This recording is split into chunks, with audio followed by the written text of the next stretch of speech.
জলিলুল কদর সাহাবী আমিরুল মুমিনিন খলিফাতুল মুসলিমিন ওমরকে নবীজি বলছে, ওমর,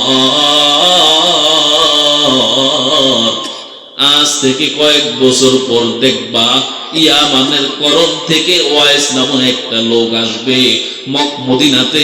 তখন তার কাছে যাইবা, তাকে দিয়া দোয়া করাইবা, আল্লাহ পাক তার দোয়া কবুল করবেন এবং তার বিভিন্ন শরীরের আকৃতি গঠন প্রণালী ওমরকে বলে দিছে। নবীজি ইন্তেকাল করেছেন। তারপর যখন ওমর আবু বকরের পর খলিফা হয়েছেন, নবীজির ওই কথা ওমরের মাথা থেকে যায় না। ওমর খবর নিতেন, ইয়ামান থেকে কোন কাফেলা আমাদের মদিনাতে আসছে কিনা খোঁজ নিতেন, খোঁজ নেওয়ার তালেই থাকতেন। হঠাৎ করে হযরত ওমর একবার খবর পেলেন ইয়ামান থেকে ওয়াইস নামে এক লোক আসছে। তারপরে আমিরুল মুমিনিন খলিফাতুল মুসলিমিন ওমর নিজে গিয়ে তার সাথে দেখা করলেন, আর নবীজি তার শরীরের আকৃতি গঠন প্রণালী কি বলে দিয়েছেন সব কিছু মিলে গেছে। এবার ওমর ওয়াইস করণীরে বলে, ভাই তুমি একটু আমার জন্য দোয়া করো। ওয়াইস করণী তো অবাক, মিয়া আপনি জলিলুল কদর সাহাবী, নবীজি বলেছেন আমার পরে যদি কেউ নবী হতো তাহলে সেটা হতো ওমর, মানে আমি নবীর পরে কোন নবী আসবে না, কোন নবী হবে না, কিন্তু নবী হওয়ার মতো সব যোগ্যতা আল্লাহ ওমরকে দিয়েছেন। এমন বড় জলিলুল কদর সাহাবী আমিরুল মুমিনিন খলিফাতুল মুসলিমিন, বাংলাদেশ, আফগানিস্তান, ইন্ডিয়া, পাকিস্তান, এশিয়া মহাদেশের খলিফা না, অর্ধ জাহানের খলিফা, গোটা পৃথিবীর অর্ধেক পৃথিবীর খলিফা ওমর। আপনি এত জলিলুল কদর সাহাবী, আপনি আমার মতো কোন রকম ওয়াইস করণী দিয়ে দোয়া করাবেন, মানে এটা বুঝলাম না। আর আমি তো ইয়ামানে থাকি, ওখান থেকে ব্যবসায়িক কাজে আসলাম মদিনায়, আপনার মতো একজন মানুষ আমার দিয়া দোয়া করাইবেন? না না, বিষয়টা বুঝতে পারি নাই। নবীজি ডাক দিয়া বলে, ওয়াইস করণী, ভালো করে শুনে নে, আজ থেকে অনেক বছর আগে নবীজি আমাকে তোমার কথা বলেছেন। নবীজি বলেছেন, ওমর ভালো করে শুনে নাও, ওয়াইস করণী নামে একটা লোক আসবে, তাকে দিয়ে দোয়া করাইবা, আর তার দোয়া কবুল হবে, আর এই জন্যই আমি তোমাকে দিয়ে দোয়া করাইছি। সুবহানাল্লাহ। তো বাবা ভাই বন্ধু, মায়ের খেদমত করছে, বেশি ঠকছে নিও। আল্লাহ এমন মর্যাদা দান করছেন, ওমরের মতো মানুষ তাকে দিয়ে দোয়া করাইছে। ওমর তার খোঁজ খবর নিয়েছে যে লোকটা কবে আসবে, লোকটা কবে আসবে, অপেক্ষায় ছিল। তো বাবা ভাই বন্ধু, আমরাও যদি পিতা মাতার খেদমত করি তাহলে আল্লাহ পাক কি আমাদেরকে খারাপ অবস্থায় নিয়ে যাবে নাকি ভালো অবস্থায় নিয়ে যাবেন? জোরে বলেন। এজন্য মা বাবার খেদমত করতে হবে। নবীজির কাছে নবীজির একজন সাহাবী এসে ডাক দিয়ে বলেন, ইয়া রাসূলুল্লাহ, আমি উবাইউকা আলাল হিজরতি, আমি আপনার কাছে হিজরতের বায়াত হতে এসেছি। কিসের বায়াত?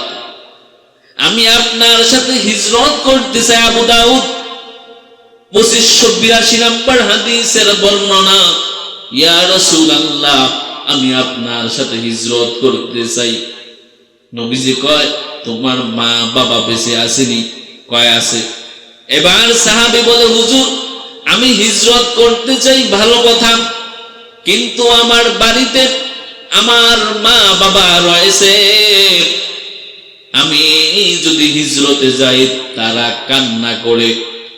কান্না করবে, আমি বাড়ি থেকে বের হয়েছি, তারা কান্না করে, হুজুর আমি এখন কি হিজরতে যাব নাকি মা বাবার সাথে গিয়ে থাকবো? নবীজি বলেন যাও যাও, আগে বাড়িতে যাও। যেমনি ভাবে তুমি তোমার মা বাবাকে কাঁদাইছো, যাও ঠিক তেমনি ভাবে তুমি তোমার মা বাবার মুখে হাসি ফুটাও। সুবহানাল্লাহ বলেন না? তুমি বাপ মায়ের যেমনে কান্দাইছো এবার সেইভাবে হাসাও। তারপরে বিবেচনা করবো তোমার এই হিজরতে নেওয়া যায় কিনা, সেটা পরের ব্যাপার। কেন বাপ মায়ের কান্দাইলা? যাও যাও, আগে বাপ মায়ের হাসাও, তারপরে তোমার বিষয়টা ভেবে দেখবো। বুঝতেছেন কিছু?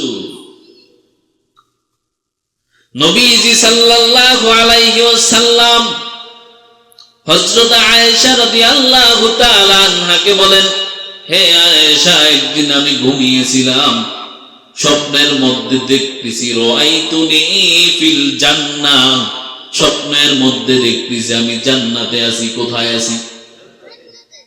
ঠিক ওই সময়ে সামিতু সাউতা কারিন ইয়াকরাউ, জান্নাতের মধ্যে আছি, আর ওই সময়ে কার যেন কোরআনের তেলাওয়াত আমার কানে আসতেছে। সুবহানাল্লাহ। আমি জান্নাতে আসি, দেখতেছি স্বপ্নের মধ্যে, ওই সময় একজনের কোরআনের তেলাওয়াত আমার কানে আসলো। আমি ফেরেশতাদেরকে বললাম, মান হাযা, এটাকে কি? ও ফেরেশতা, ওই যে কোরআন তেলাওয়াতের আওয়াজ আসতেছে, এই লোকটাকে? নবীজি তখন বলেন, ফেরেশতারা উত্তর দিয়েছে, হারিসা ইবনে নোমান, এটা হচ্ছে হারিসা ইবনে নোমান, তার কণ্ঠের আওয়াজ আপনার কানে আসছে। নবীজি বলে, আয়েশা, কাযালিকাল বিররু, কাযালিকাল বিররু, পিতামাতার খেদমতের প্রতিদান এমনই। মানে হলো হারিসা ইবনে নোমান পিতামাতার খেদমত করত। আল্লাহর কি মহিমা! পিতামাতার খেদমত করার কারণে আল্লাহ পাক নবীজিকে স্বপ্ন যুগে জান্নাতে পাঠিয়েছেন, আর ওই জান্নাতে হারিসা বিন নোমানের তেলাওয়াত শুনিয়েছেন। সুবহানাল্লাহ। মা বাবার খেদমত করেছে, জান্নাতে তার কোরআন তেলাওয়াত, অনেক বড় সৌভাগ্যের বিষয় না? এজন্য যারা মা বাবার খেদমত করেন অনেক বেশি ঠকে গিয়েছেন, বিষয়টা এমন না। অনেক বেশি ঠকে গেছেন, বিষয়টা এমন না। অনেক বেশি ঠকে গেছেন, এমন না। পিতা মাতার খেদমত করলে আল্লাহ পাক আপনাকে অবশ্যই মর্যাদা দান করবেন। একজন সাহাবী নবীজি সাল্লাল্লাহু আলাইহি ওয়াসাল্লামের কাছে আসলেন। নবীজির কাছে এসে ডাক দিয়ে বলেন, ইয়া রাসূলুল্লাহ, আমি আপনার সাথে জিহাদে যাইতে চাই, যুদ্ধের ময়দানে গিয়ে যুদ্ধ করতে চাই। আমি আপনার সাথে ময়দানে গিয়ে যুদ্ধ করতে চাই। ইয়া রাসূলুল্লাহ, হুজুর, আমার দুনিয়ার কোনো আশা আকাঙ্ক্ষা নাই। আমার দুইটা ইচ্ছা, এক হচ্ছে আল্লাহ তাআলাকে পাওয়া, আর দুই নাম্বার হচ্ছে পরকালে মুক্তি পাওয়া। এই দুইটা উদ্দেশ্যে আমি আপনার সাথে যুদ্ধে যেতে চাই। নবীজি বলেন, আহাইয়াতুল উম্মুক, তোমার মা বেঁচে আসেনি? কয় আছে ইয়া রাসূলুল্লাহ। নবীজি বলেন, ইরজি, ফিরে যাও, ফাবার রহা, মা বাবার খেদমত করো। নবীজি এই কথা বলার পর সাহাবী এবার ঘুরে নবীজির আরেক পাশ দিয়ে যায় বলে, ইয়া রাসূলুল্লাহ, আরাতুল জিহাদ মাআকা, আমি আপনার সাথে যুদ্ধে যেতে চাই। কোথায় যেতে চাই? যুদ্ধে যেতে চাই। নবীজি বলেন, হাইয়াতুন উম্মুক, তোমার মা বেঁচে আসেনি? কয় ইয়া রাসূলুল্লাহ, হ্যাঁ, আমার মা বেঁচে আছে। নবীজি বলেন, ইরজি ফাবার রহা, যাও যাও, বাড়িতে ফিরে যাও, আর মা বাবার খেদমত করবা। সাহাবী বলেন, এবার আমি ঘুরে আরেক পাশ দিয়ে আসলাম, দুইবার রিজেক্ট করে দিয়েছে। নবীজি কইছে, বাড়ি যাও, বাপ মামার খেদমত করো। আমি ঘুরে আরেক পাশ দিয়ে যখন আসলাম, তখন নবীজি সাল্লাল্লাহু আলাইহি ওয়াসাল্লামকে বললাম, ইয়া রাসূলুল্লাহ, আমি আপনার সাথে যুদ্ধের ময়দানে যেতে চাই, আমার কোনো আশা আকাঙ্ক্ষা নাই, শুধু আল্লাহর রেজামন্দি চাই আর পরকালে জান্নাত চাই, পরকালে মুক্তি চাই। নবীজি বলেন, আইয়াতুল উম্মত, তোমার মা বেঁচে আছেনি? আছে। ইরজি বাবার রোহা, যাও যাও মা বাবার খেদমত করো। তিনবার এই কথা বলার পর নবীজি আরেকটু কথা বাড়িয়ে বলে, যাও যাও মা বাবার পায়ের নিচে লেগে থাকো, আর আল্লাহ পাক তোমার জন্য মায়ের পায়ের নিচে জান্নাত রেখেছে। বাবা ভাই বন্ধু, মুদ্রারে পিঠ বুঝেন, এবারও পিঠ বুঝেন।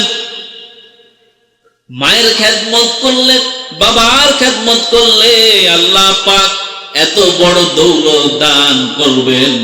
তাহলে নাফরমানি করলে কি করবেন? এটা শোনা দরকার আছে না? শুনবেন তো ইনশাল্লাহ। এটা শেষ করে ইনশাল্লাহ চলবে তো একটু, নাকি আর একটু চলবে? তো মায়ের সাথে খারাপ আচরণ করলে কি শাস্তি হবে? 2-4টা দৃষ্টান্ত দিব, তারপরেই শেষ। সহিহ বুখারীতে যার কথা আসছে হযরত জুরাইজ রাহমাতুল্লাহি আলাইহি, যার কথা সহিহ বুখারীতে আসলে মুসলিমও আসছে। হযরত জুরাইজ রাহমাতুল্লাহি আলাইহি অনেক বড় আবেদ ছিলেন, অনেক ইবাদত বন্দেগী করতেন। জঙ্গলে একটা খানকা ছিল তার, ওই খানকার মধ্যে উনি ইবাদত করতেন।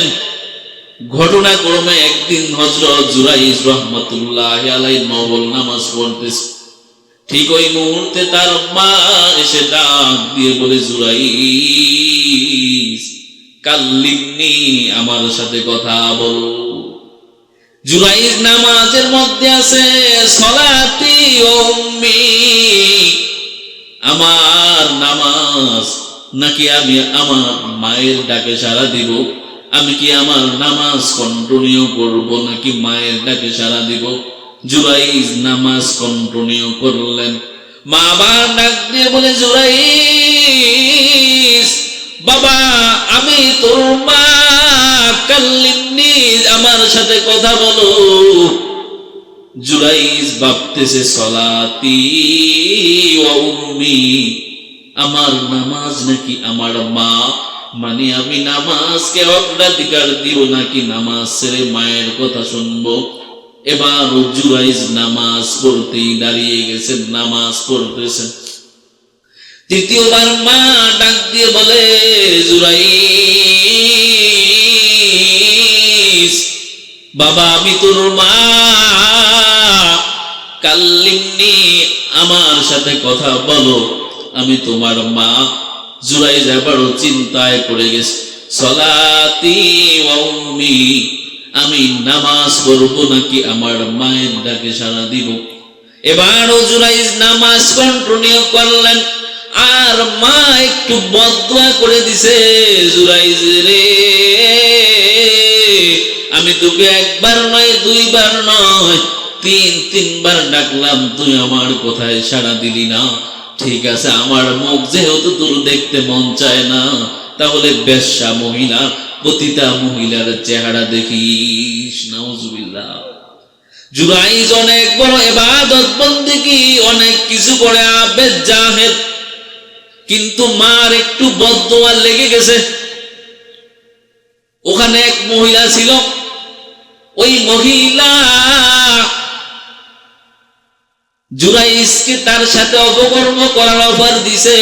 জুরাইজ রাহমাতুল্লাহি আলাইহি রিজেক্ট করে দিছে, না না, কি বলো এসব। তারপরে ওই মহিলা একটা রাখালের সাথে গিয়ে অপকর্ম করে, বানানো ইচ্ছা নাই। ইমাম বুখারী আলাইহির রাহমাত এই জুরাইজ সম্পর্কে বলেছিলেন, ওই মহিলা একটা রাখালের সাথে অপকর্ম করে, অপকর্ম করার ফলে তার পেটে বাচ্চা এসে যায়। যখন সন্তান পৃথিবীতে ভূমিষ্ঠ হয়েছে, ওই মহিলা সবাইকে বলতেছে, দেখো দেখো, এই সন্তান কারো সন্তান নয়, এটা হলো জুরাইজের সন্তান। জুরাইজের খানকা মানুষ ভেঙ্গে গুড়িয়ে দেয়। আরে এটা ভালো মনে করছে, এত দেখি মহা সমস্যা। ভেঙ্গে গুড়িয়ে দেওয়ার পর জুরাইজ বলতেছে, বাইরে আমার খানকা কেন ভাঙচুর করতেছ? ওই সময় মানুষ কয়, বুঝো না ওই মহিলার লগে আকাম করছো, বাচ্চা হইছে, আবার কিসের খানকা? জুরাইজ বুঝে গেছে এটা দুনিয়ার কোনো খেলা না, এটা হলো আমার মায়ের বদৌলতে আল্লাহ পাক আমাকে এই বিপদে ফালাইছেন। ওই সময় এবার যখন বিচার কায়েম করবে, জুরাইজ বলতেছে যে বাচ্চাটা ভূমিষ্ঠ হয়েছে, বাচ্চাটাকে ডাক দাও।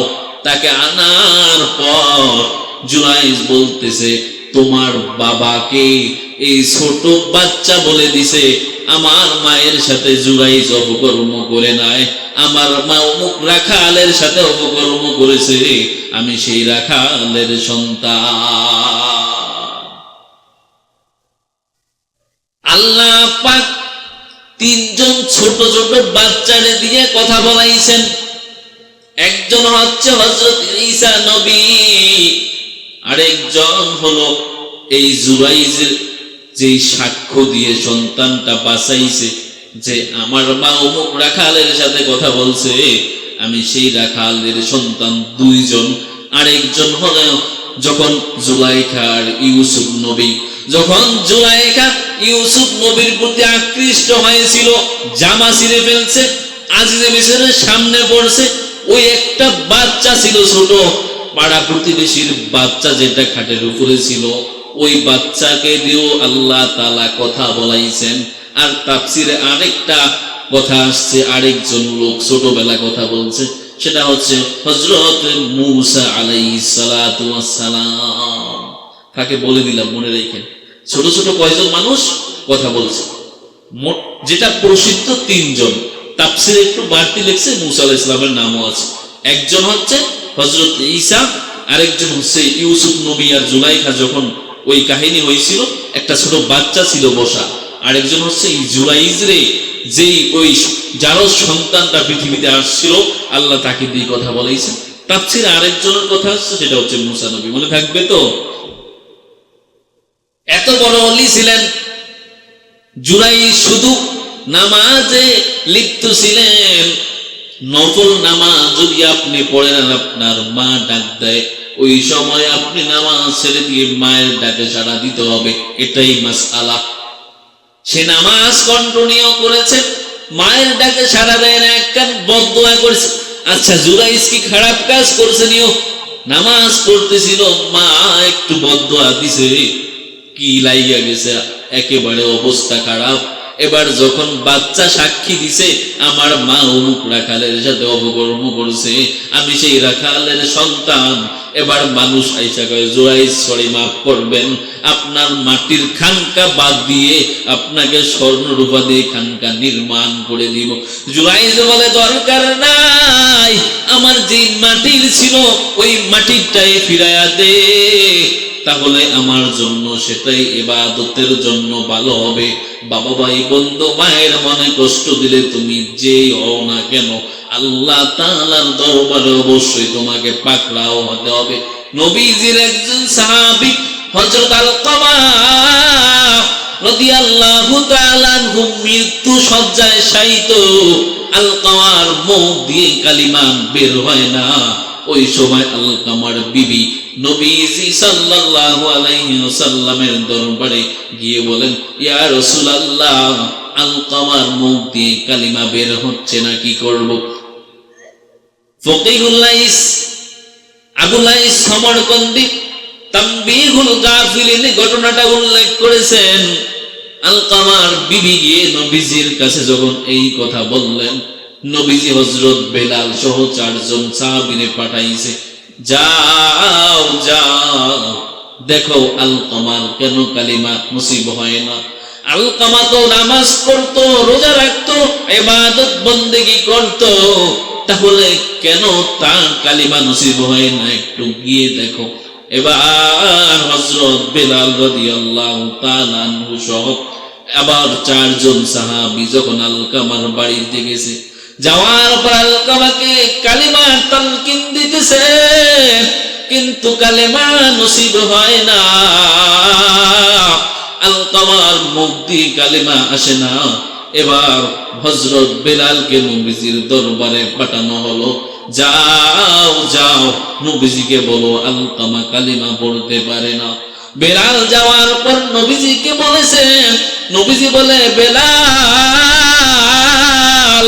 আলকামা তো নামাজ পড়তো, রোজাও রাখতো, সকল ইবাদত বন্দেগী করতো, তাহলে কেন কালেমা নসিব হবে না?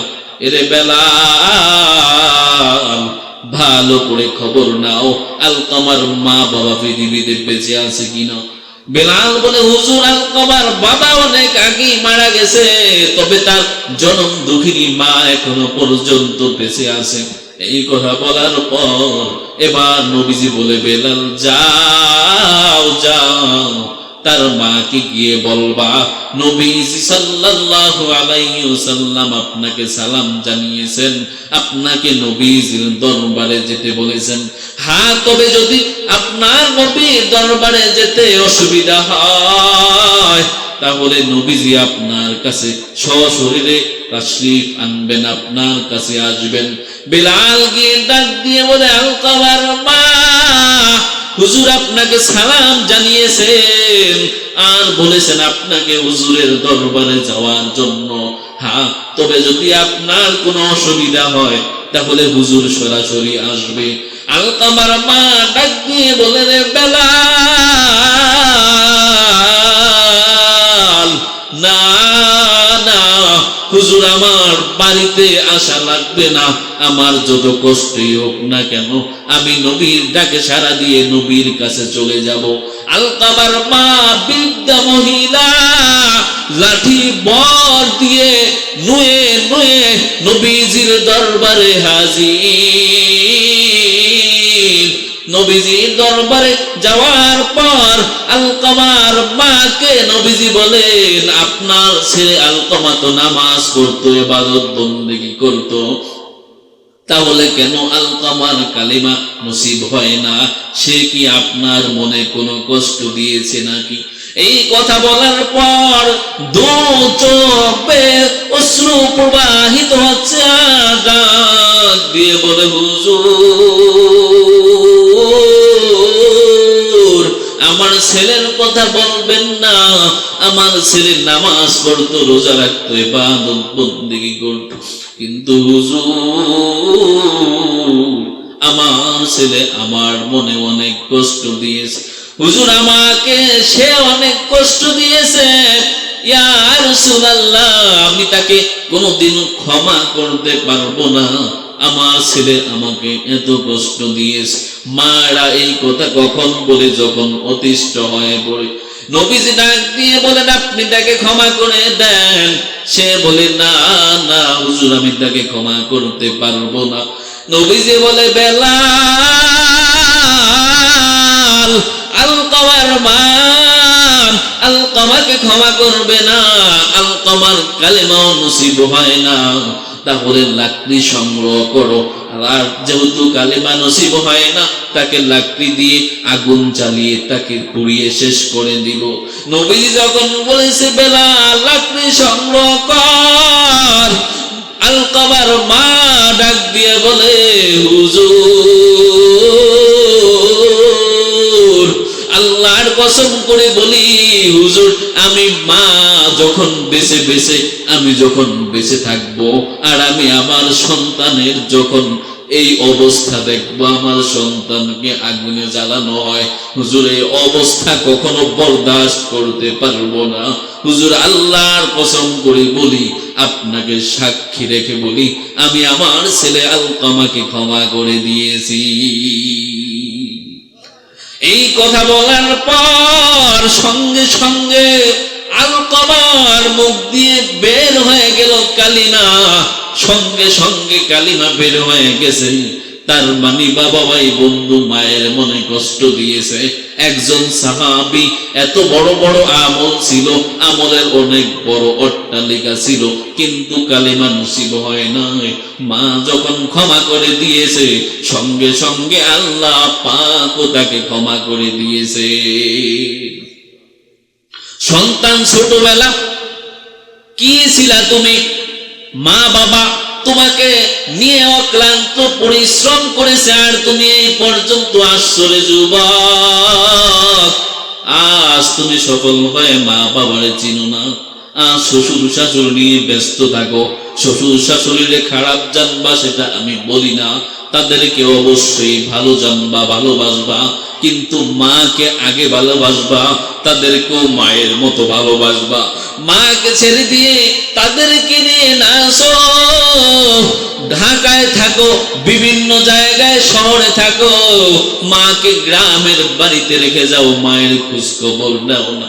এর যুবক, মা যার বেঁচে আছে তার অনেক বড় দৌলত আছে, যার বাবা আছে অনেক বড় দৌলত। বাড়িতে গিয়ে মায়ের পা ধরে বলবি, মা না জেনে না বুঝে অন্যায় করে ফেলেছি, মেহেরবানি করে মা আপনি আমাকে ক্ষমা করে দেন। সর্বশেষ একটা ঘটনা বলে শেষ করে দিব। একটা সন্তান ছোট ছিল, 6 মাস বয়সের ছেলেকে বাবা দুনিয়াতে রেখে বাবা ইন্তেকাল করেছে, ছেলের বয়স 6 মাস। এরপর মা কোনো মতে মানুষের বাড়িতে কাজ করত। মা চিন্তা করলো, আমি যদি কোথাও বিয়ে বসি আমি স্বামী পাবো, কিন্তু আমার সন্তান বাবা পাবে না। আমি হয়তো সুখে থাকবো, আমার সন্তানের দুঃখ আমি দেখতে পারবো না। তাহলে আমি সিদ্ধান্ত নিলাম, আজ থেকে সিদ্ধান্ত, আমি আর বিয়ে বসবো না। আমি আমার ছেলেটাকে মানুষের মতো মানুষ করে গড়ে তুলবো। সন্তানের বয়স যখন পর্যায়ক্রমে 6 বছর হয়ে গেল, 6 বছর হয়ে যাওয়ার পর এবার সন্তান স্কুলে ভর্তি হয়েছে, পড়তেছে পড়তেছে, পর্যায়ক্রমে যখন মেট্রিক পর্যন্ত পৌঁছলো, মাত্র ওই সময় স্কুলের স্যার ডাক দিয়ে বলে, বাবা, তার নাম ছিল আব্দুল খালেক, বলে, বাবা তোমার ভর্তির ফর্ম ফিলআপ 1200 টাকা লাগবে। ছেলে কয়ে, স্যার তাহলে পড়াশোনা আমার এখানেই শেষ কেন? আমার মা মানুষের বাড়িতে বাড়িতে কাজ করে কোনো মতে সংসারটা চালায়, তাহলে 1200 টাকা দেয়া আমার পক্ষে সম্ভব না। তার মানে হলো, স্যার আমার আর পড়াশোনা করা সম্ভব না, এখানেই শেষ। এবার সন্তান বাড়িতে গেছে, মনটা ভালো না। পৃথিবীর কেউ না বুঝলেও কে বুঝে, মা দেখি বুঝে ফেলেছে, বলে, এরে সন্তান, তোমার চেহারাটা আজকে একটা বিষণ্ণতার ছাপ, দেখি কি হয়েছে বলো। না না মা, আমার কিছুই হয় নাই। মা বলেন, না কি হয়েছে, ঘটনা খুলে বল। সন্তান বলে, মা আমার পরীক্ষা ফরম ফিলআপ করতে 1200 টাকা লাগবে, এখন এই টাকা কোথায় পাবো? আমার পড়াশোনা এখানেই শেষ, আর পারবো না। এই কথা বলার পর মা বলে, বাবা তুই চিন্তা করিস না, তোর টাকার ব্যবস্থা আমি তোর মা করব।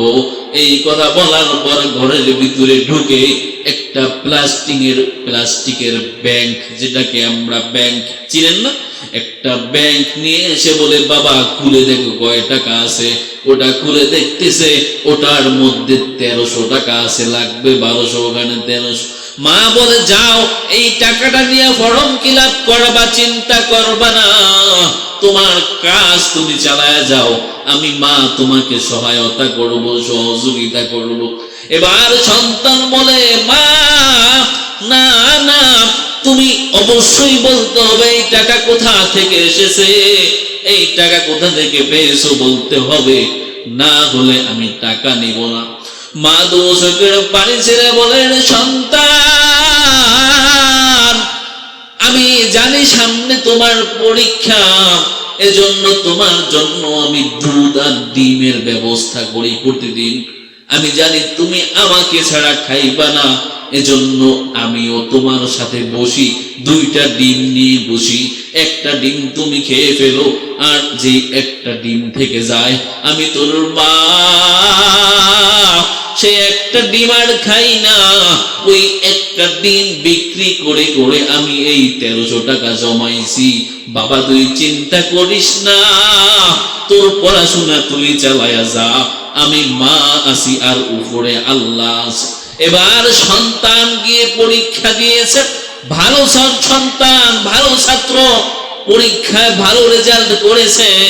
এভাবে ভালো করতে করতে যখন মাস্টার্স কমপ্লিট করে ফেলছে, এবার ভালো রেজাল্ট হওয়ার পর স্কুলের প্রধান হেডমাস্টার দুইটা অফার নিয়ে আসছে।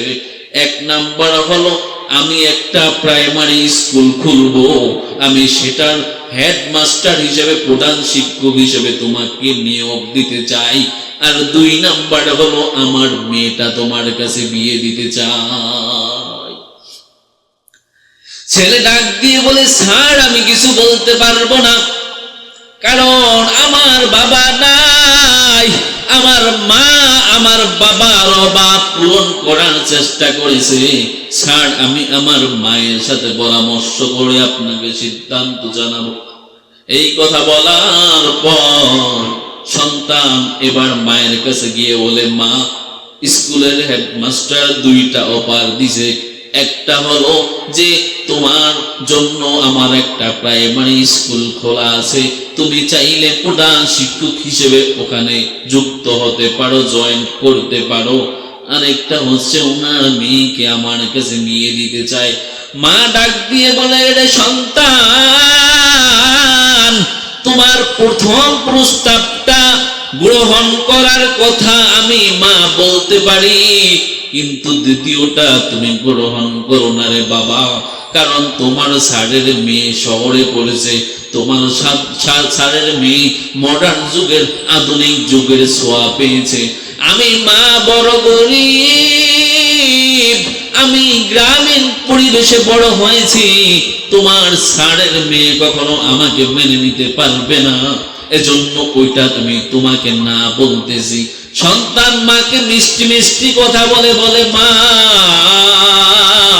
সমস্যা নেই, আমি আপনার কথা বুঝিয়ে বলবো, তাহলে সে সবকিছু বুঝে যাবে আর আপনার সাথে খারাপ ব্যবহার করবে না।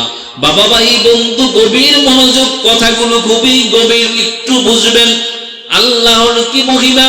এবার সন্তান মাকে মিষ্টি মিষ্টি কথা বলে যখন বলেছে, মা আপনি চিন্তা করবেন না, টেনশন করবেন না, আমি তাকে বুঝিয়ে শুনিয়ে আপনার ভক্ত বানিয়ে দিব। এই কথা বলার পর মা বলে, আমি বলতে পারি না, তুমি যেটা ভালো মনে করো সেটাই করো, আমার কোনো আপত্তিও নাই, আমি মতামত দিতে পারবো না।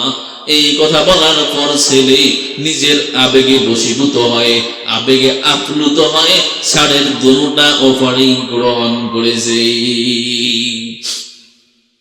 একদিন দুই দিন যখন বিয়ে হয়েছে, এবার বউকে নিয়ে মায়ের বাড়িতে গিয়েছে, বউকে দাঁড় করিয়ে বলতেছে, হে আমার বিবি, তুমি আজকে আমার সফল কালে আসছো, আজকে আমি সফলের জন্য আজকে আমি তোমাকে পেয়েছি, না হলে কোনোদিন তোমার বাবা আমার কাছে তোমাকে কোনোদিন অফার করতো না। যাই হোক, শুনে রাখো, এই যে আমার মা, আমার বাবা মারা যাওয়ার পর আমার মা আমার জন্য অনেক কষ্ট করেছে, আমার মা অনেক কষ্ট করেছেন, তুমি আমার বাড়িতে এসেছো, আমার মায়ের কষ্টগুলোকে ভুলিয়ে দিবা, আমার মায়ের খেদমত করবা, আমার মায়ের খেদমতে যেন কোনো ত্রুটি না হয়।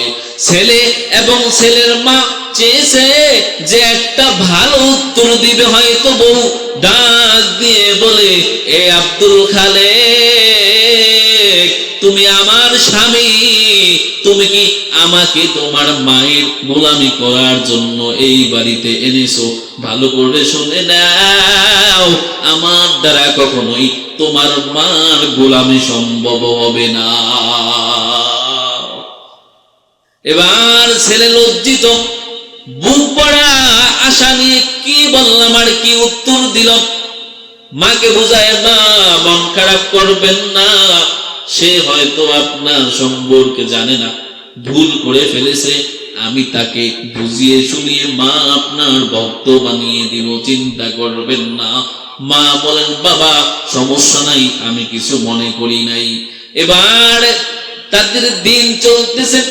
একদিনের ঘটনা, বউ স্বামীকে ডাক দিয়ে বলে, স্বামী রে, এই বাড়িতে হয়তো তোমার মা থাকবে না, হয় আমি থাকবো, দেখো তুমি কোনটা ডিসাইড করবা। আমাকে রাখতে চাইলে তোমার মাকে হারাতে হবে, আর তোমার মাকে রাখতে গেলে আমাকে হারাতে হবে। এমন কিছু ডাইনি মার্কা বউ আছে না? এই কথা বলার পর ছেলে বউয়ের ভালোবাসায় পড়িয়া বউয়ের প্রতি আসক্ত হয়ে অতীত ভুলে গেছে, মাকে ভুলে গেছে। এবার এখন আর মায়ের খোঁজ খবর নেয় না, মায়ের সাথে কথা বলে না, কোন মতে খাবারটা একটু দেয় তাও কোনো মতে, মানে মায়ের সাথে কোনো যোগাযোগ নাই। একদিনের ঘটনা, বউ মায়ের নামে ছেলের কাছে এনে এক গাঁটটি অভিযোগ দিয়ে দিছে, তোমার মা এটা করছে ওইটা করছে, তোমার মা অনেক খারাপ ব্যবহার করেছে, আমি তোমার মায়ের ব্যবহারে অতিষ্ঠ, আমি আর এই বাড়িতে থাকবো না। এই কথা বলার পর ছেলে বউয়ের ভালোবাসায় আসক্ত হইয়া হাতে একটা লাঠি নিয়ে মায়ের রুমের কাছে চলে গেছে। মায়ের রুমের কাছে গিয়ে বলে, মা, আপনি নাকি আমার বউয়ের সাথে খারাপ ব্যবহার করেছেন। মা বলে, না এর সন্তান, আমি তো কোনো খারাপ ব্যবহার করি নাই। এই কথা বলার পর ছেলে বউয়ের মন রক্ষা করতে গিয়ে মাকে আঘাত করা শুরু করেছে। মায়ের গায়ে আঘাত করতেছে, মা ছটফট করে আর ডাক দিয়ে বলে, এরে বাবা আব্দুল খালেক, বাবা আজকে তুই সফল হয়েছো। আমি মায়ের অনেক ভূমিকা ছিল, আমি মা তোমার জন্য কষ্ট করেছি। আমি চাইলে স্বামী ইন্তেকালের পর ভালো জায়গায় বিয়ে বসতে পারতাম, আমি তোর কথা চিন্তা করে রে সন্তান আমি আমার জীবনটাকে বিসর্জন দিয়েছি, আমি আমার জীবনটাকে উৎসর্গ করে দিয়েছি একমাত্র তোর কারণে। আমি আমার ভাগের ডিমটাও খাই নাই, আমি সেই টাকাটাও তোকে দিয়েছি। রে সন্তান, আজকে তুই আমাকে আঘাত করলি, মা আঘাতে বেহুশ হয়ে গেছে। একদিন দুই দিন এভাবে জীবন চলতেছে। আল্লাহ পাকের কাছে মা কোনো বদদুয়া করে নাই, বলছে, আয় আল্লাহ, আমার সন্তান আমার সাথে এমন করে, আমার সন্তানকে তুমি হেদায়েত দাও, আর তাকে একটা সন্তান তুমি দান করি। এই কথা বলার পর আল্লাহ দোয়া কবুল করে নিয়েছে, তাকে একটা সন্তান দিয়েছে। দেওয়ার পর সে একদিন দুই দিন বাড়িতে আসে আর অফিসে যায়। তার স্কুল থেকে প্রতিদিন মানে বিকাল দুপুর 2:30টার দিকে ফিরে, কিন্তু আজকে আর সে দুপুর 2:30টায় ফিরতে পারে না।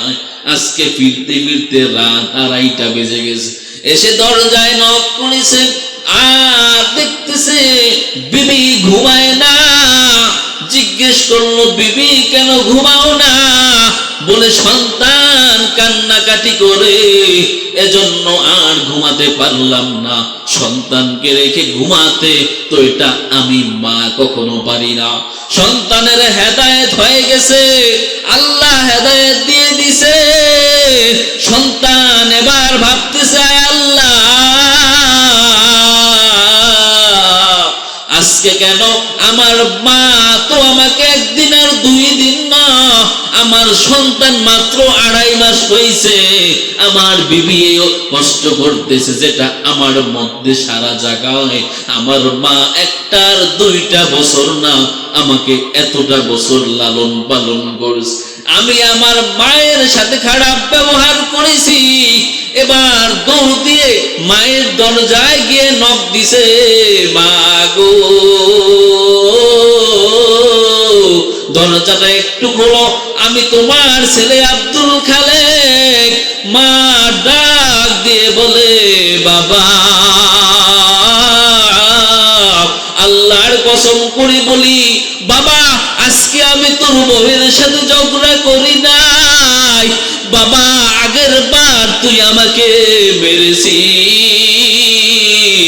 সেই জখম আমার শরীর থেকে এখনো যায় না, আমার শরীরে এখনো সেই জখম ঘা রয়ে গেছে। আল্লাহর কসম আমি তোর বউয়ের সাথে ঝগড়া করি নাই, বাবা আজকে তুই আর আমারে মারিস না। আগের বার আমার শরীরে জখম ছিল, তুই মারছ, সেই জখম এখনো ভালো হয় নাই, বাবা আজকে আমারে মারিস না, আমার বড় কষ্ট হয়। সন্তান বলে, মা দরজাটা খোলো, না হলে লাথি মেরে ভেঙ্গে ফেলবো। মা চিন্তা করলো, দরজাটা খুলে দেই, যদি লাথি মেরে দরজা ভেঙ্গে ফেলে রাগের মাথায়, তাহলে আমাকে আরো বেশি মারবে, আমাকে আরো বেশি আঘাত করবে, আমাকে আরো জোরে জোরে মারবে। এজন্য মা দরজাটা খুলে দেয়, আর আব্দুল খালেকের হাতে আজকে লাঠি নাই। মায়ের পা ধরে বলে, মা অনেক অন্যায় করে ফেলেছি গো মা, আপনি আমার জন্য এত কষ্ট করলেন, নিজের ভাগের ডিমটাও খান নাই, মা আমি বুঝতে পারি নাই, অনেক অন্যায় করে ফেলেছি, মা আপনি আমাকে ক্ষমা করে দেন। সঙ্গে সঙ্গে মা তাকে ক্ষমা করে দিয়েছে। বাবা ভাই বন্ধু, মায়ের সাথে অন্যায় করেছো, অপরাধ করেছো, মায়ের কাছে গিয়ে মাপ চাও, মায়ের পা ধরে বলো, মা না জেনে না বুঝে অন্যায় করে ফেলেছি, মা এরপরে আর মাপ না করে থাকতে পারবে না। বাবা ভাই বন্ধু, যেই কথার মূল কথা, আজকে যে বিষয়ে আলোচনা করলাম, মা বাবার খেদমত করতে হবে। কথা বুঝছেন? যত অন্যায় অপরাধ যাই করেন, মায়ের মনে বাবার মনে যত কষ্টই দিয়ে থাকেন, তাদের কাছে মাপ চান। মারা গেলে বুঝবেন মা বাবা কি ছিল। যুবকদের দৃষ্টি আকর্ষণ করছি, অবশ্যই তাদের সাথে সদ্ব্যবহার করবেন, ধমক দিবেন না, তাদেরকে উফ শব্দটিও বলবেন না, এটা আল্লাহর দেয়া শিক্ষা। আর বিশেষ করে মা বোনদের দৃষ্টি আকর্ষণ করছি, যারা যুবতী আছি, যারা বাড়িতে বউ হিসেবে আছি, কখনো তাদের মায়ের নামে ছেলের কাছে মিথ্যা বানিয়ে পেশ লাগাবো না।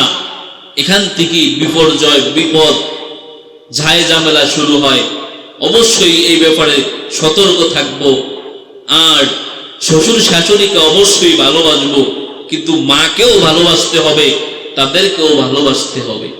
মাকে ভালো না বেশে শ্বশুর শাশুড়ি আপনি যত ভালোই বাসেন, আজ একটা বিপদে পড়েন, শ্বশুর শাশুড়ি বিবি সবাই ছেড়ে চলে যাবে, কিন্তু আপনার মা আপনাকে কখনো ছেড়ে যাবে না। আপনি যত বড় অন্যায় করেন, অপরাধ করেন, পৃথিবীর সকল মানুষও যদি আপনাকে অপরাধের ঘৃণায় আপনার সঙ্গ ত্যাগ করে, মা কখনোই আপনার সঙ্গ ত্যাগ করবে না। বাবাদেরকেও ভালোবাসবেন, তাদের ঘাম জড়ানোর টাকা আপনি পড়াশোনা করেছেন, আপনি আজকে সফল হয়েছেন, তাদের ভূমিকা কখনোই অস্বীকার করা যাবে না। আল্লাহ পাক যেন আমাদের সকলকে উক্ত আলোচনার উপরে, যে আল্লাহ পাক 6টা কথা মূল বলেছেন বান্দার হক, যে পিতা মাতার সাথে সদ্ব্যবহার করবা, তাদের সাথে কখনো উফ বলবা না, তাদেরকে ধমক দিবা না, তাদের সামনে আদব রক্ষা করে কথা বলবা, তাদের সামনে নিজেদের মাথা অবনত করে দিবা, আর তাদের জন্য দোয়া করবা। এই 6টা বিষয় বুঝে আসছে না? আল্লাহ পাক যতটুকু আলোচনা হয়েছে আমাদের সকলকে ভরপুর আমল করার তৌফিক দান করুক। ওয়া আখিরু দাওয়ানা আলহামদুলিল্লাহি রাব্বিল আলামিন।